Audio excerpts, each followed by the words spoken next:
Hello दोस्तों, कैसे हैं आप सब। मेरे यूट्यूब चैनल में आप सभी का स्वागत है। तो जैसा कि आपको पता ही होगा, रस का टॉपिक चल रहा है। तो आज का हमारा रस है शांत रस।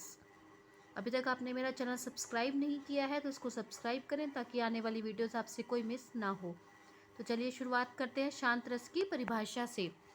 इसके बाद हम इसके उदाहरण, इसका स्पष्टीकरण को समझेंगे, देखेंगे इसकी परिभाषा। जब मनुष्य मोह माया को त्याग कर सांसारिक कार्यों से मुक्त हो जाता है और वैराग्य धारण कर परमात्मा के वास्तविक रूप का उसको ज्ञान हो जाता है, तो मनुष्य के मन में जो शांति मिलती है उसे शांत रस कहते हैं। इसकी परिभाषा को समझेंगे।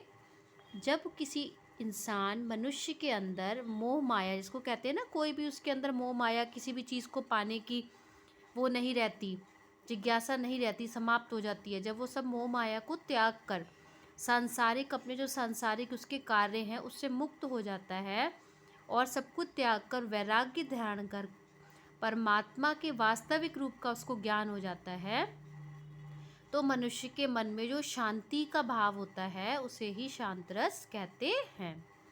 इसका उदाहरण देखेंगे।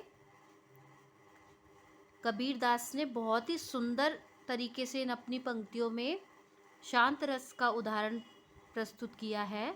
जब मैं था तब हरि नहीं, अब हरि है मैं नाही, सब अंधियारा मिट गया जब दीपक देखिया माही। कबीरदास जी कहते हैं कि जब मेरे अंदर अहंकार की भावना थी, मैं की भावना थी, तब मेरे अंदर भगवान नहीं थे, हरि नहीं थे। और अब हरि है मैं नाही। अब जब हरि है मेरे अंदर, भगवान है मेरे अंदर, तब मेरे अंदर मैं जो है वो नहीं है, वो समाप्त हो चुकी है।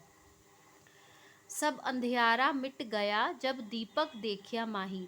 जब ज्ञान का दीपक मेरे अंदर जब जागृत हुआ तो सारा जो अंधियारा था, जो अज्ञान का अंधियारा था, वो मेरे से, मेरे दिमाग से, हृदय से वो मिट गया है। तो आप सबको यहाँ समझ आ रहा होगा कि यहाँ पर ईश्वर को प्राप्त कर लिया गया है सांसारिक कार्यों से मुक्ति लेकर, है ना।